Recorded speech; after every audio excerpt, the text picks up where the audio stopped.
Hey guys, as promised, I am going to be doing this inbox review of Border Models First Tiger 1, and I must admit, when they announced this around about, I think it was around about late October last year, I was extremely excited, mainly because obviously about a year or so before their first kit was issued, which was a Panzer IV Alps H, and from the CAD drawings and the illustrations I've seen, it looked really beautifully detailed and extremely accurate. And I know Sebastian Schoof of Dutch Modelling has built one, although he did say that in some places the instructions are a little bit confusing, a little bit dragonesque, as we should say. But other than that, it actually built into a beautiful kit. So when they announced this was coming out, I thought I've got to get one. So I pre-ordered it back in late October, early November, and obviously because of COVID and everything, release dates were held back. But 6 months down the line, yesterday I actually got it in, so I was very pleased to get it, and when I actually looked through it, I was not disappointed. um, so yeah, it should build into a beautiful kit as and when I get around to actually building this. So, and it's an essential to any tiger nut, just like myself. If you built a few tigers behind you, I think I've built about what, 2, 3, 4, about 5. So as and when I get around to building this will be my 6th Tiger 1 that I've actually built. So the only thing, as said, actually repeating, I'm going to repeat to everyone else, is do your research on whichever version you're doing, because you're going to have to be very careful when you go through the construction phase. If you're doing specific Tiger, because there are various options in this kit for early production. In fact, one version looks like it's an initial with the actual back turret bin, to be honest with you. So I wonder if they've got a little bit confused here, because maybe there was one or two at the Battle of Kursk. So that seems to be a theme with Border Models. They seem to centre their German armour around the Battle of Kursk.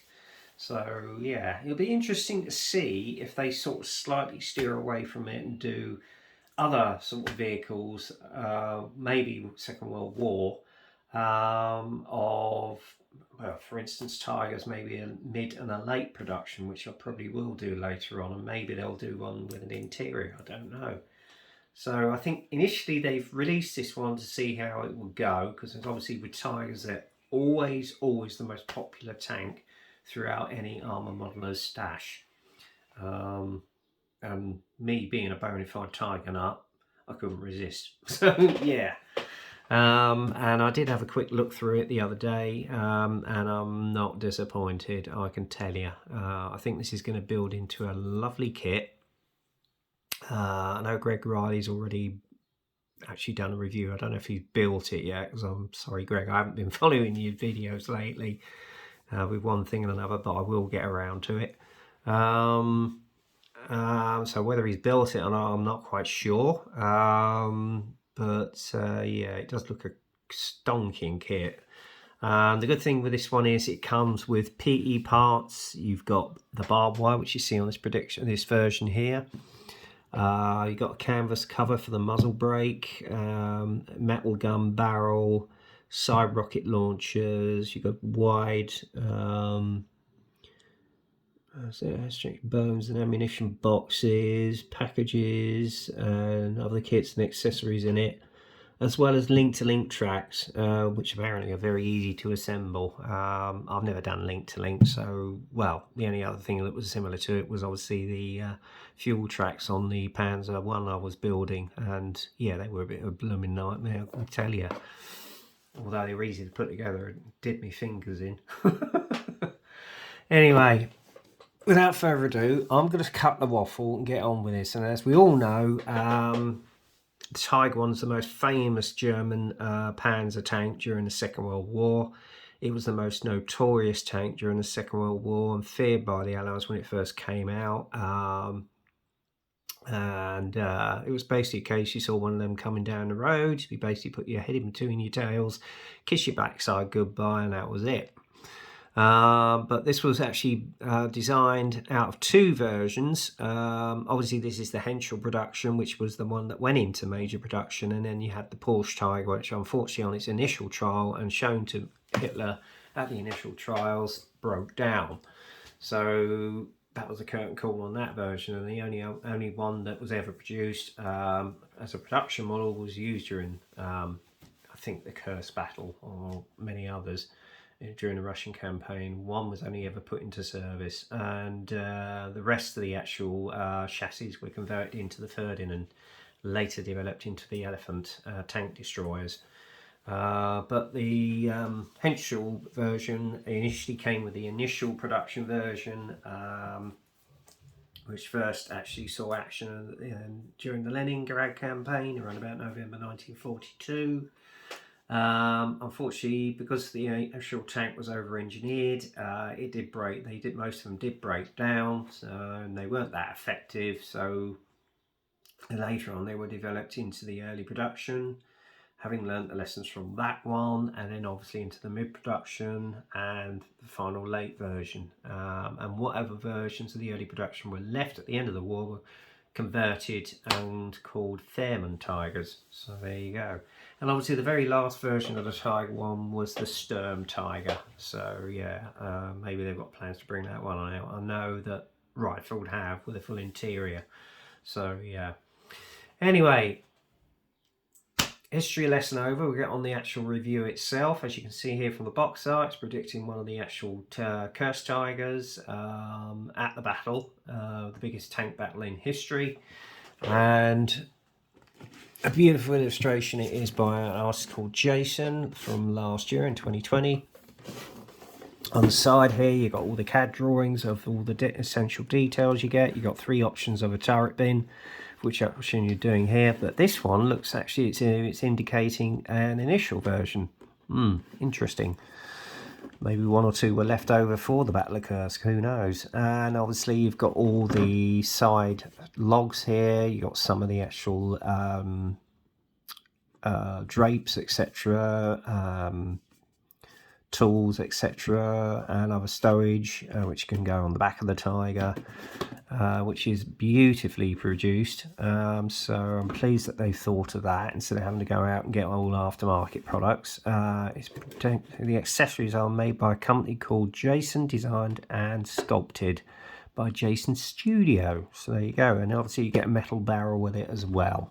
And the kit number on this one, if you want to get hold of one, is BT010. That's BT010. Okay, and then on the side here you've got all the various 8 colour callouts for whichever version you want to do. But as I say, if you make your mind up with a particular version, do your research, okay, through the assembly of this kit, because you don't want to put the wrong part on the wrong version. So there you go.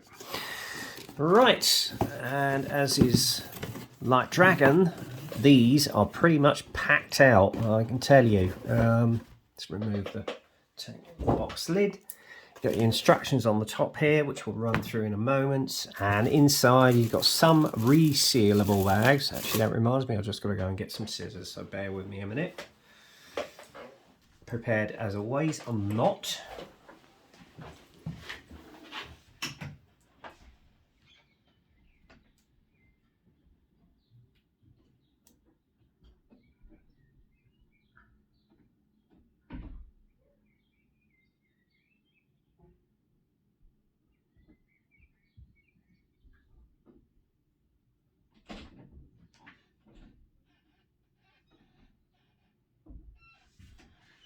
I'll definitely get it right one of these days, guys, honestly. Because there are some non-resealable as well as resealable bags in here, so why they've done that I don't know. Just mystifies me a little bit, but there you go. It's not for me to ask. Anyway, as you can see, it's pretty much packed with loads of sprues. So you've got 1, 2, oops, caught the camera again, sorry, this is the 3rd time I've done that. 3, 4, 5, damn, caught it again, 6, 7,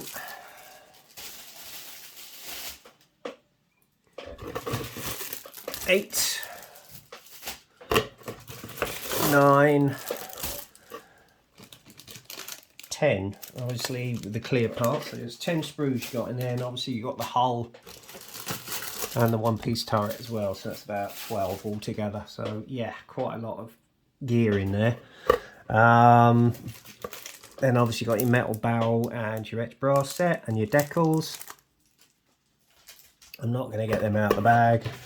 And there's a little instruction sheet for all your etched brass, etc. So maybe that's a correction sheet, I have no idea. And the thing I do like is in here you've actually got a replica Knight's Cross with oak leaves. So that is a very, very nice touch for my border models. So there you go. In fact, should I get that one out of the bag? Yeah, I think I will. Let's have a look. Oh, it's sealed with a staple, so bear with me, guys. Let's take that out. It's a nice touch, actually. So if I can unclip it. Oh no, you can't. Oh, right, okay. So yeah, there you go, guys. That is a Knight's Cross with the oak leaves. So yeah, very nice touch, actually. That's very, very nice. So there you go. Unusual, you don't get that in a lot of kits these days, so that's quite unique of border models to do that. I'm going to put it back in its bag so it doesn't get damaged. But if you wanted to do it as part of the display of a diorama, then there you go. So yeah. Anyway, we'll start with the instruction sheet. I'll just get the box out of the way a minute. And we'll presume with a review. So that's 12 minutes used up already. Anyway, on the front here you got your box art illustration, kit number, and then obviously you've got your sprue trees with every single part that's in the kit, obviously bar the Knight's Cross, which is a nice feature. And inside you got a little history about the Tiger and the various units that are depicted on this kit.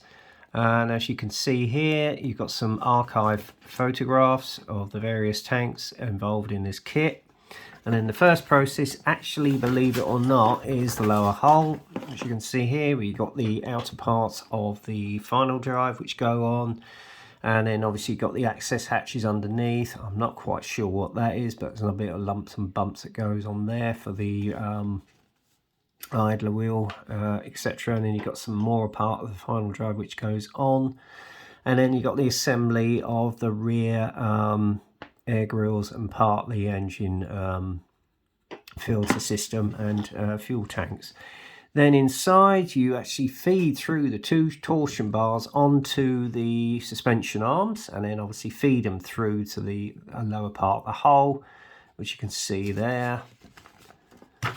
And then you work on the back plate and the exhaust as well, which you can see here. As you can see, you've got the rear lights, etc. Obviously you've got the part where the starter handle goes, and then obviously you put the actual lower part of the exhaust shrouds on, headlights go on, etc. Exhaust covers go on, rear mudguards go on, tow arm goes on. And then obviously you've got the assembly of the jack and tow bars which go onto the back plate, and then obviously the next process is the assembly of the actual jack itself before putting it onto the back plate. Then the fitment of the engine access panels, etc. on the upper hull, as you can see here. And then obviously you've got the assembly at the top here of the actual engine hatch, as it were, and the air filter which goes on. And then part of the actual back plate again goes on. Then you've got the you've got the loader's hatch and the driver's hatch which goes on. Obviously you've got the optic here, which is clear, overhead bar there which goes onto the main hatch, and the assembly of the actual mechanism inside, as it were. So that's quite highly detailed. Then obviously you've got your etched parts which go over your engine covers, air inlets, etc. Your tools go on, obviously your ammunition box, but I won't be doing this until I've actually put the hull together, otherwise you're going to lose parts. Okay, so I will put all this on after I put the upper hull on. And then obviously you've got the fitment of the filters going inside the engine covers there. It's part of the edge brass sets which go with it. Okay. And then moving on, obviously you put the headlights on because the early version had 2 as opposed to the mid and late having 1, as it were. And then you've got the smoke launchers which go on as well. What's this? This is the front mantlet, obviously with the tools going on, etc. And then obviously you've got your machine gunner's front glacis there. Now with this one, depending on which version you're doing, you've got a mixture of about 4 different versions. So again, do your research, okay? Obviously the front actual driver's hatch and machine gun go onto the front of the glacis there. The glacis goes onto the front of the tank, upper hole goes on. And then obviously what you're going on to next is the FIFO filters. Obviously you've got the main filters there, you've got the actual main pipes running into the engine, as you can see there. They go onto the back of the actual upper hull. And then obviously you've got these side plates which go on as well. And then what else have we got here? I was just showing you the positioning of the smoke dispensers by the looks of it. And then obviously you've got your rear ammunition pack which goes on, and some parts of PE which actually go onto the FIFOs. Next thing you do is add obviously the tow bars which go on, the track tow bars.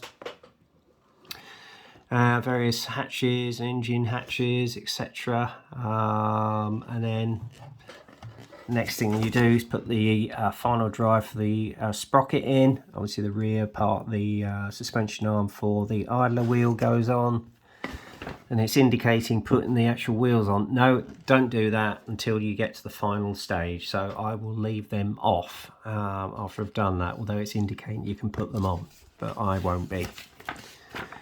Again, there's your wheels again and running gear. Obviously your idler wheel goes on the back as well, and then you've got the fitment of the actual wheel hubs as well. I think there might be a little bit of P involved there. And again, obviously you've got the rear part, you've got the front part of the sprocket which goes on.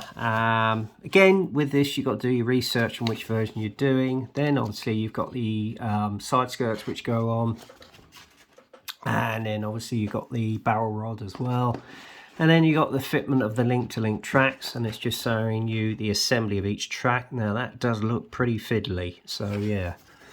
So you've got the guide teeth you have to put on it as well. So it's quite a lengthy build by the looks of it. Then you've got the assembly of the 88mm barrel, which obviously you've got a metal barrel for. Then the assembly of the mantlet, part of the actual breech block which goes in, and the actual ammunition basket.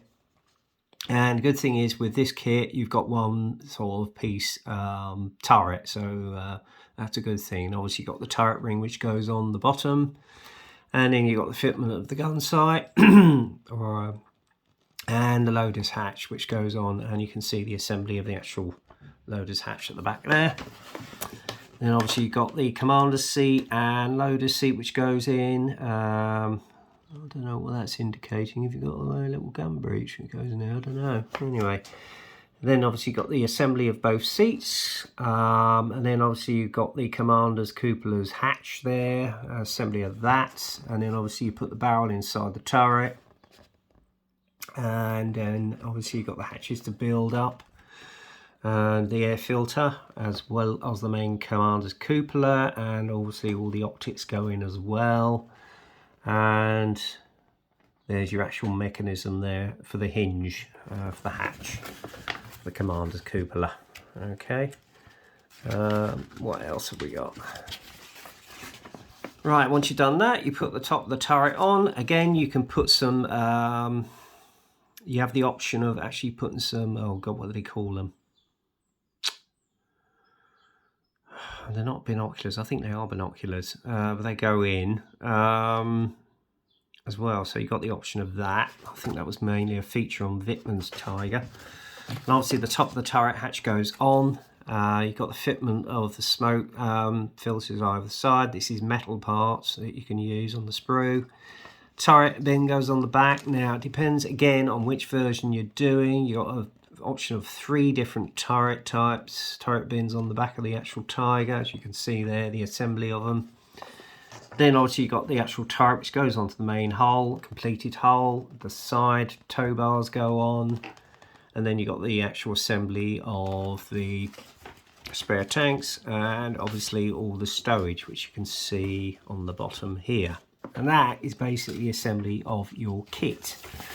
Now, then you've got the colour call-outs. This is an interesting colour scheme which I might well do. It looks like a sort of winter camo scheme actually, but there you go. Obviously you've got a colour guide to all the MIG ammo paints on this one. This one is the Schwer Panzer Abteilung 502, number 101, Eastern Front, winter 43-44. Second colour option is again of Schwer Panzer Abteilung 505, number 111, Eastern Front, Kursk 1943.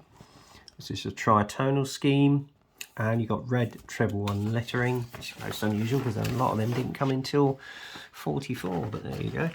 And the more traditional sort of Kursk Tiger scheme of dark yellow and olive green.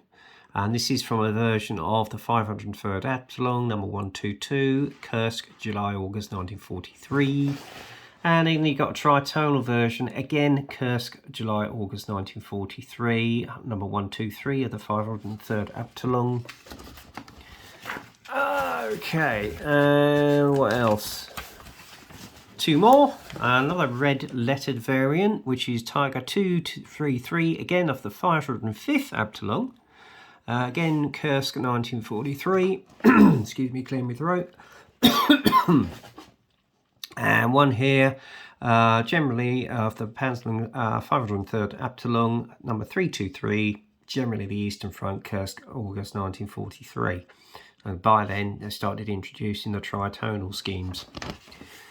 And then you got another traditional Kursk scheme. Obviously, this is of 1311, which was the same unit of the 1st SS Panzer Regiment, which Michael Wittmann was the commander of. This is 1311 as opposed to 1314 or 1331. And this is Eastern Front, May 1943. Interesting. And then obviously you've got your final colour call out, which is of the 2nd SS Panzer Regiment, number 502, it's SO2, front Kursk, July 1943, a tritonal scheme. So there you go. And then obviously you've got a lovely impression of the front of a Tiger on the back of the actual instruction sheet. So very nice indeed. Next up, we're going to get onto the main crux of the matter, which is the kit itself. Now, hopefully I've got enough time on this video. Oops, I've knocked the camera again, sorry about it guys. So we're 23 minutes in now, so this might go on a bit longer. It might be a two-part review, we shall see. Right, first up, fortunately I've had to unseal this, and I shouldn't have because it was resealable, but never mind. I've got the actual hull of the actual kit, which is lovely crisply detailed, as you can see there. Beautifully detailed. And nice thick plastic too. So yes, and I love the way they've caught the weld seam lines on the actual lower hull there as well. I don't know if you can see it, but it's nicely detailed there. There you go. Yep, I'm quite impressed with that actually. And obviously inside there's no full interior, but you've got the stamp mark of Border Models Tiger1. So there you go. So yes, very nicely done. And then obviously you've got the one-piece turret. And the only thing that I am disappointed is that they haven't really got any sort of weld or cast texture on it. So you might have to use a bit of Mr. Hobby colour, Mr. Hobby primer for that. I don't know. But yeah, that's the only disappointing thing about it is you've got no sort of weld texture, although you've got nice texture on the weld seams, just on the edge here. But nice and crisp. again. So it's a nice one-piece turret instead of having to have two pieces like some of the Tamiya kits. So yeah, and there's a nice little line guide for the turret bin on the back there as well, if you notice. So that's quite a nice touch. So well done, Border Models, on that. Let's pop that back in the bag. Put that to the side of the box. There we go. Right. As I say, you've got your replica nice cross with oak leaves, so that's a nice touch. And then obviously we've got the first bag, and I'm going to unseal that and then put it back in the bag. It says, is it resealable? No, I don't think this one is. That's a pain. Oh yes, it is resealable. What am I on about?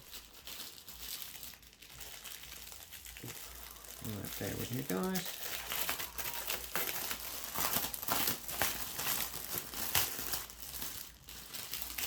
Sorry about the crimping of the bag, but I don't want to lose any parts. Here, let's just get it out, that one. Right, here you got the top of the turret. Again, there's some nice weld texture on there. And obviously you've got the bottom of the turret ring, there's some lovely detail on there. And then you've got the commander's cupolas hatch, you've got the driver's hatch, air filters, interior workings of the actual hatch there, which you can see. Beautifully crisply detailed. And yeah, I'm quite impressed with that actually. And obviously cut part of the breech there for the gun, which is nicely detailed and crisp. There's the basket as always. Very similar layout to most Dragon kits. In fact, you've got a one-piece plastic barrel there, but I might use that as a spare source actually, and I'll use the metal barrel off this one. So yeah, some beautiful, beautiful detail on the actual gun itself.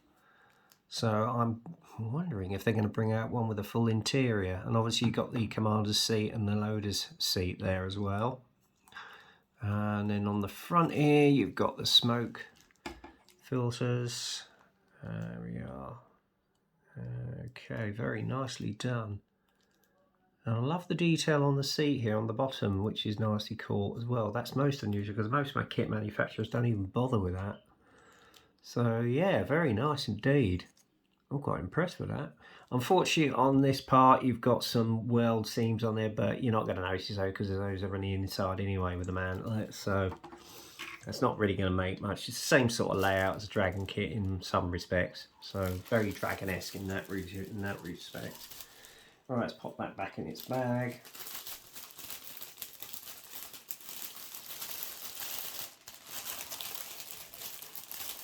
He says,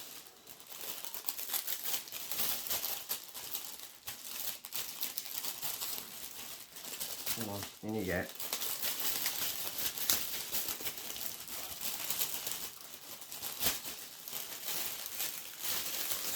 Reseal that.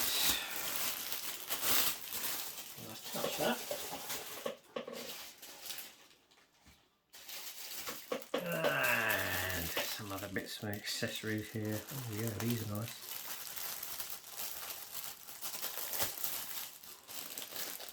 I must admit, Border Models seem to have thought of everything in the as regards detail. Right, here we go.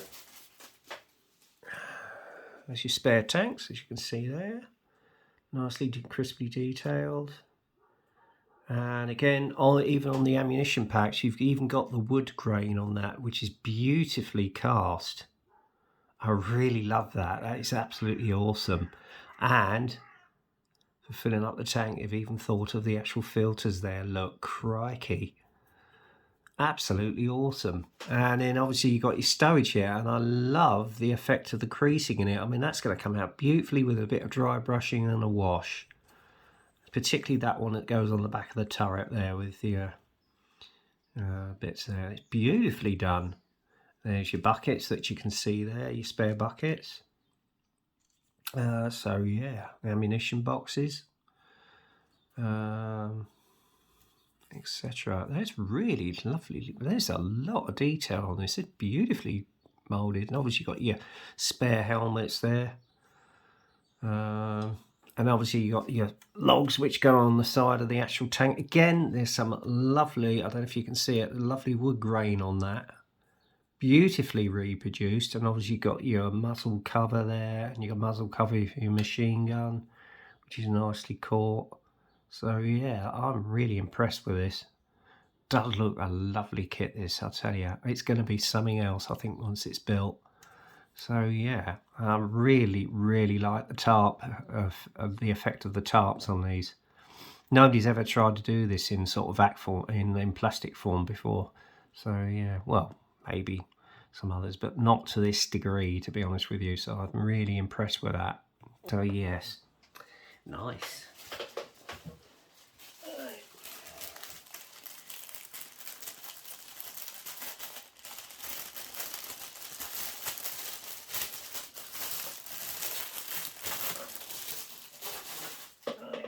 Now, I'm only going to bring one sprue of this one out of the bag, rather than the two. This is the tracks.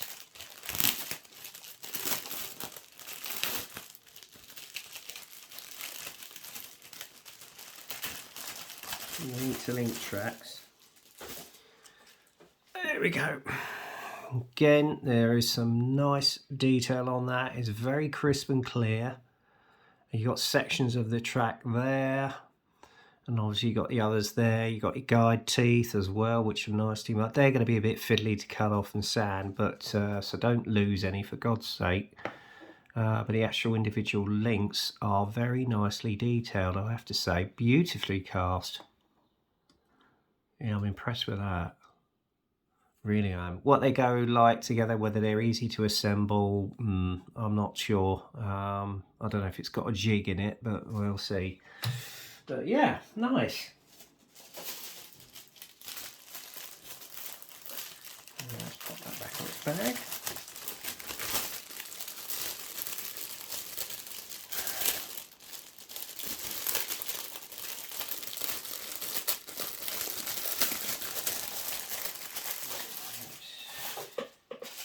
Oh yeah, we've got the turret bends here and some of them outlet next. Right, where do we see this? There we go.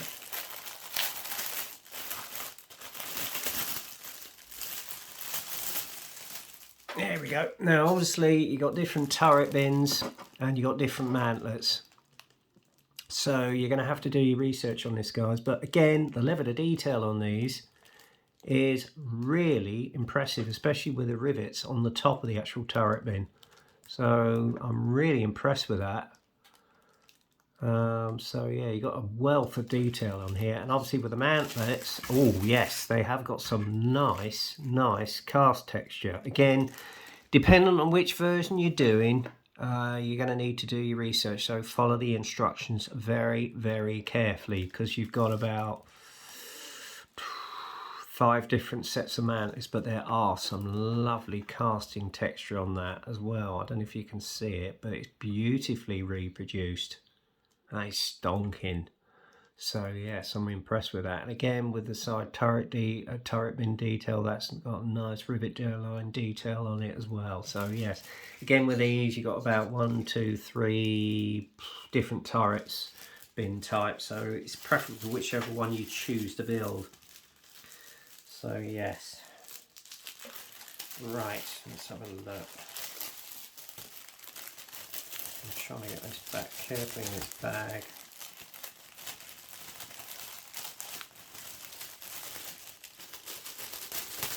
There we go.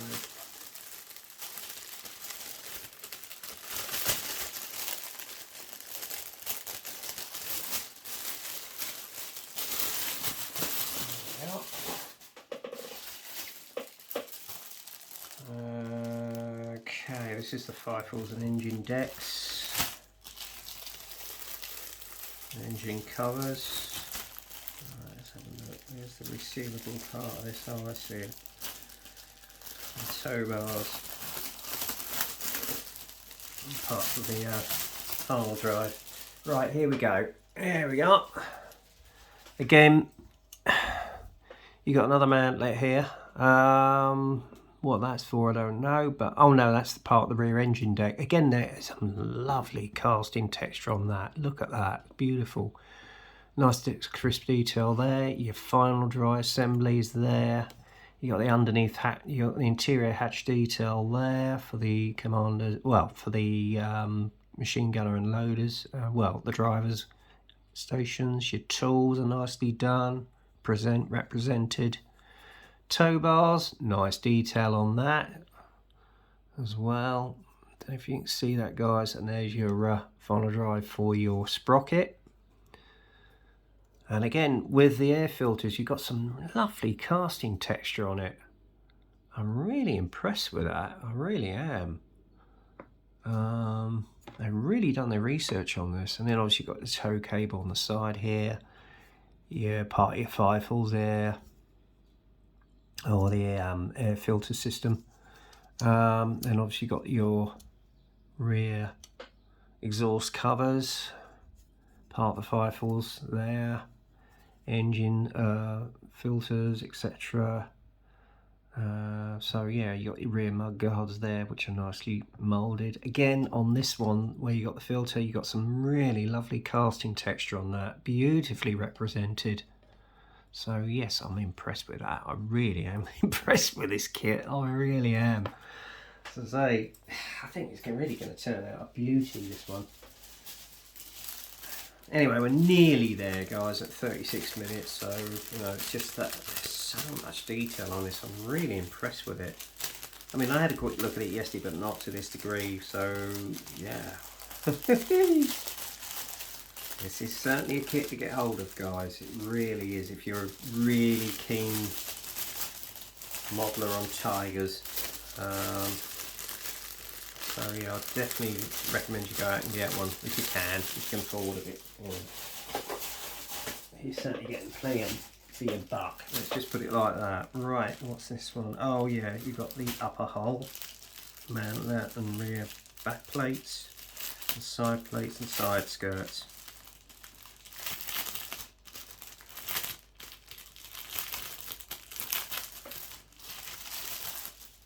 There we go, guys. Right. Again, nice and crisp and clear, and again, I love the casting texture on the back here where you got the re-engine decks, so it's beautiful, absolutely beautiful. And then obviously you got your side skirts here, nice crisp detail again. If you didn't want those, you want them sort of broken up or bent or whatever, what you may have to do is just cut through them and separate them possibly, or go for an aftermarket route, which might be a lot easier. But yeah, there's obviously a front mount with your machine gunner and driver station. Actually, let's get it around the right way. That's a bit disappointing. Oh, hang on, maybe I did have it around the right way in the first place, sorry. Again, nice crisp detail on there. And the rear plate is nicely moulded as well. And obviously you've got the front glacis. Again, there's some nice weld seam detail here. And also on the actual upper, you've got some nice weld seams there, beautifully reproduced. And obviously you've got your side plates as well. So yes, that is very nicely done. Okay.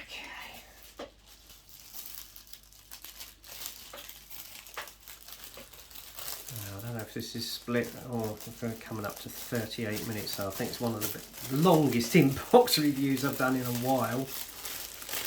We're nearly there, guys. So yeah, then we've got mainly the running gear and some of the bits and parts here. Can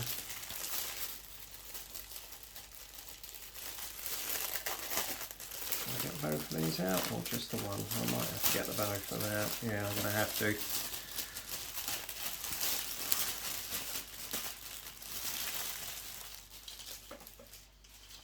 Oh, hello, you got more of the fifals. Right, in here you got the interior detail with the fan blades for the engine, and obviously you got the grille there, which is nicely detailed. Fifals again, they're nicely moulded, beautifully done. And again, on the lower part of the actual exhaust casing, you've got some really nice texture detail on there as well. And obviously you've got your tanks there, your fuel tanks. Nice detail on those.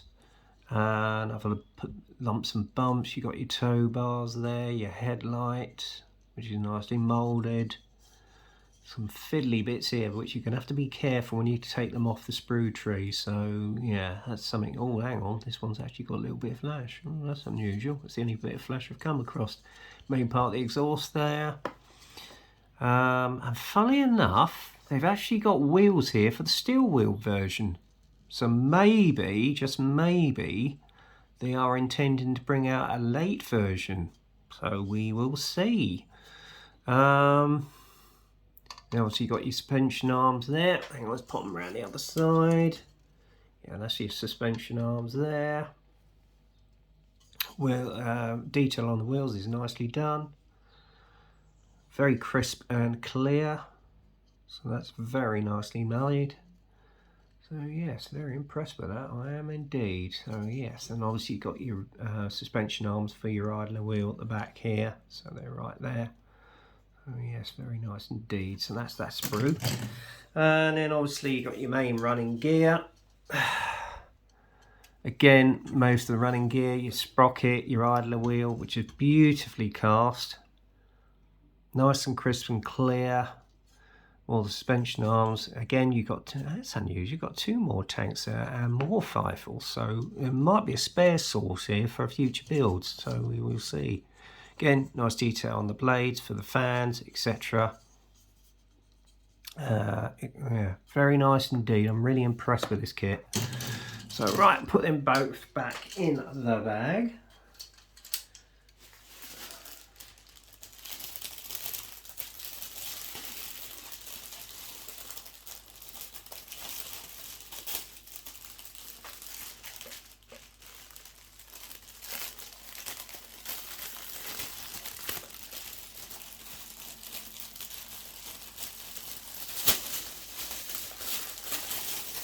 And then obviously you've got your little optics. I'm going to take them out because they're in a resealable bag. Sorry about the ice cream van.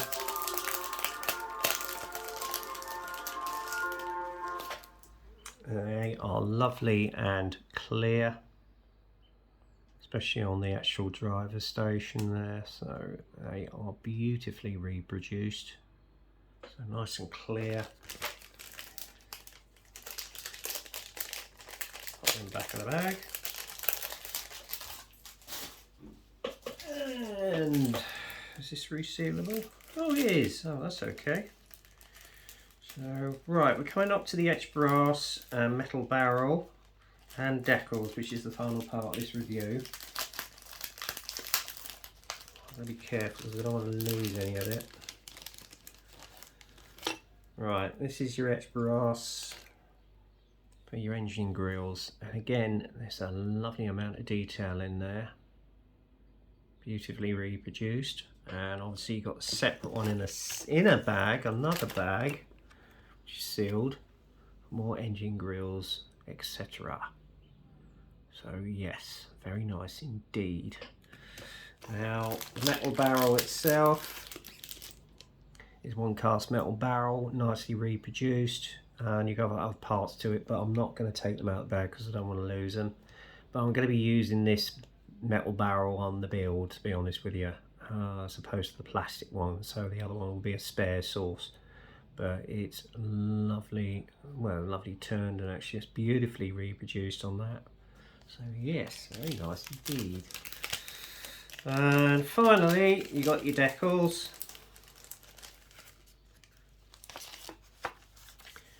Again, very nicely detailed, not much carrier film to them, so I should imagine they'll bed down quite well. I've never dealt with border models decals before, but they're very matted, so there's not a lot of thick film there, so I should imagine they'll go down easily, to be honest with you. So yes. So there you go, guys. That is Border Models early production Tiger1. As I say, I've just had a thorough look through it now, and I have to say the level of detail, especially with the casting texture on some of the actual surfaces, is beautifully reproduced, and the detail on the tarps is just exceptional. So you won't really need to know if you're thinking of getting any aftermarket, I think you might well be wasting your money, to be honest, because this will be out the box a beautiful kit to build. Yeah, second to none, to be honest with you. Now, it does come with some little correction sheets here for your etch brass, etc. So take note of those. Obviously, it depends on. For some reason, I've got two here, and probably should have only been one. But it's just pointing out where your PE parts go, etc. So there you go. That's a nice little touch by border models, as it were. So there you go. That is a lot of kit for your buck. I would say it's very sort of little bit Dragon-esque. As I say, you may well have to do your research as regards the build on which version you're doing, but all told, I've been running what, 45 minutes now. It's a super kit to get hold of. The quality standard of border models, if this is anything to go by, is absolutely superb. So yeah, you're certainly getting what you pay for with this kit. In terms of how it builds up, I don't know. I shall find out in the future. But by all means, go out and get one. Definitely, it's worth having. So there you go. I can't recommend it anymore. Anyway, that's the end of this inbox review. So until the next time, stay safe, wash your hands, 2 meter distancing, and as always, check on your loved ones throughout this time. The light is soon coming at the end of the tunnel though. So there you go, that's the end of this inbox review. So in the meantime, get kit crazy, happy modelling, and I will speak to you again soon. Cheers.